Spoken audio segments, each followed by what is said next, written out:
When you are using Copilot or ChatGPT to write notes, to maybe correct your English, maybe to speed up the process of writing notes or writing incident reports, you always must ask, what if? This video, I'm gonna talk about a really important topic, which is AI in digital care.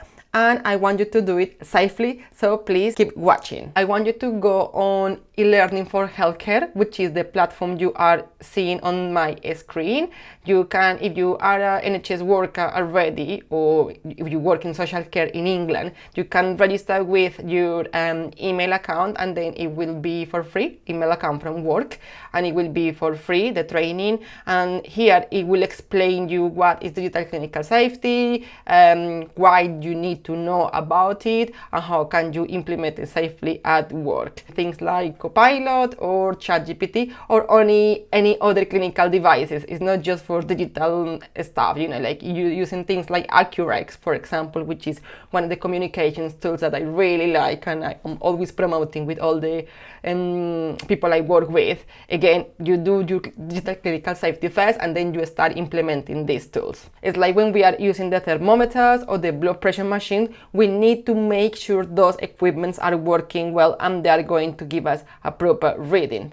It happens the same when you are using a computer or when you are using things like Copilot and ChatGPT, which I've seen lots of people using nowadays, and some trusts in the NHS are allowed to do it, but you must have done your training before you start using them. So the important thing to take into consideration is who is the CSO, which is the Clinical Safety Officer, and this person must be a clinician registered with a professional body like the NMC or the GMC. It can be a doctor, it can be a nurse, anyone with the registration, with the PIN.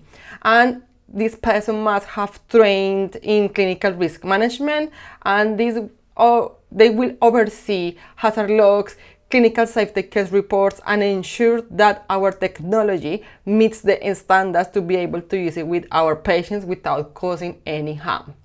Before you use new tool like Copilot or an AI assistant, you need to ask yourself, what could happen if this goes wrong? What would the harm be to the patient? What if the technology doesn't function as is needed? So you need to ask these questions before you start using this technology, and if you have the answer, you also must be ready to get good at reporting incidents, because if the technology that you're using doesn't work, you must report it. So if something does go wrong, or you spot something like a near miss, or something that is faulty, you really have to go and write your incident report.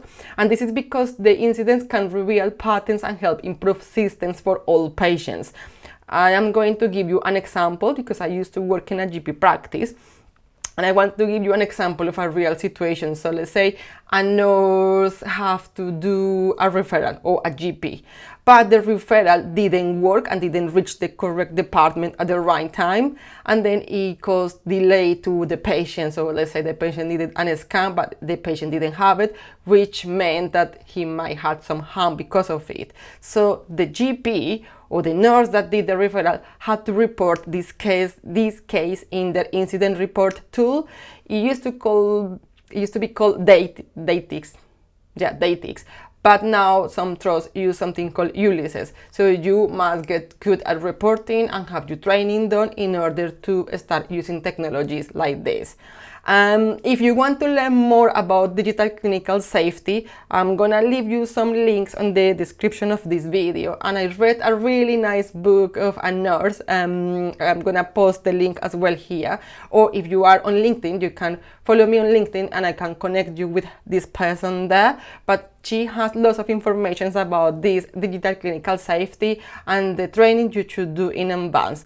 But if you are interested, you can probably go online and start reading about patient clinical safety, protecting patients from tech-related harm, NHS digital and national strategy. They have lots of information about how they can support you to use digital tools safely.